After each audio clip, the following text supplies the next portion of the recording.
but I will restrain myself. I wanted to, Mr. Ritchie, I wanted to ask, in your experience, your direct experience, how much control does the artist have in what the final price for an artist or a customer pays for that ticket relative to the add-ons? The final price or setting the price of what we'd like? The final price. The final price, well, not much. So you I mean, can't. that includes all the fees that tacked on, how the buildings make their money, everyone this, that, and the other. There's, they charge how much to print out a ticket at home, all these little stuff that makes no sense, like that everyone's up in arms about. We get a ton of say in what we want the tickets priced at, because that's where we make our money, and we make the majority of that money. As I'm sure Mr. Wall will be happy to tell you, that's true.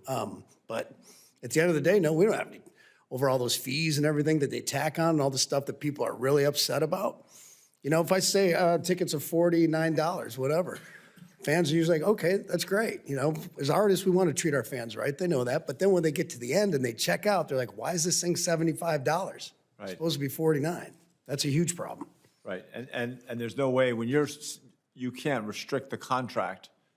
When you're signing a contract with that promoter, they're unwilling or unable to guarantee that they can, assuming, and obviously if we do a federal law that, this is why I said subpoena some of this stuff, because what I've heard, people are getting kickbacks from this. Sometimes it's the managers or the artists. There's a lot of people at fault here. I'd like to put it all on Ticketmaster and they take the majority of these blows, no question, them in Live Nation. But there's a lot of people there with their hands in this cookie jar that it shouldn't be in. And that's why I hope you subpoena a lot of these contracts and look for some of this fraud, because I bet there's some folks who go to jail.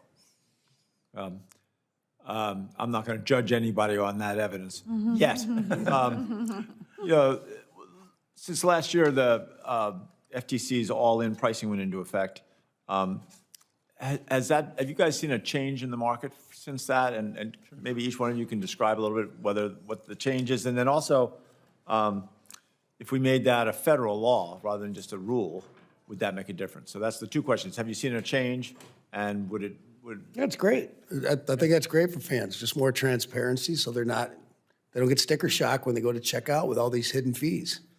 Okay. It's been very important because, contrary to what a lot of people believe, ticketing companies can't decide how to show these prices. It's the content owners who sort of dictate this, and so you have a problem getting everybody on board. It's now, we've been pushing this for years. The system is working. Some people were saying that there'd be a lot of problems. There haven't been any problems. It turns out this works just fine. Right. And you think there's a benefit to making it a federal law as opposed to just a FTC rule? The only thing I would ask with that is the industry has adjusted to the FTC rule, so tried to be as consistent as possible, Right. but otherwise, yes, absolutely. Taking what's working and just caught up. Thank you. Yeah. I yield to the more experienced person up here than myself. Mr. Berry? Yep, we absolutely support all-in, total upfront pricing. We've been advocating for years, and I want to thank the FTC for doing it, and I do agree it should be codified into statute. Okay. Mr. Weingarten?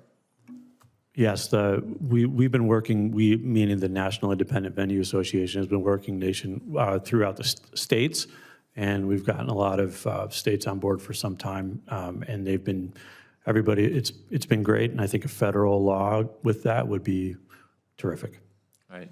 I appreciate that. I do have more questions, but I'm going to just put them in written form for you. I'll let you go. We've had them here for a little while. Mr. Berry, I do have one more for you. What percentage of the tickets that are sold on your platform are from brokers? I don't have a specific percentage, Senator, but what I can tell you this, if you're a broker, or if you're a nurse, or if you're a season ticket holder, you're held to the same rules. You have to deliver the tickets as they have been ordered. You will be penalized or thrown off platform if you are not. The marketplace has to keep both sides of the equation honest. I would like for you to submit for the record Absolutely. that number. Mr. Weingarten, do you agree with that? I 100% do not agree with that. Not a chance. I think that is very false. And we experience that, as I mentioned in my testimony, we experience that on a day-to-day basis. And I guarantee you that all the 100 venues that I represent for the Colorado Independent Venue Association and elsewhere will say the same thing.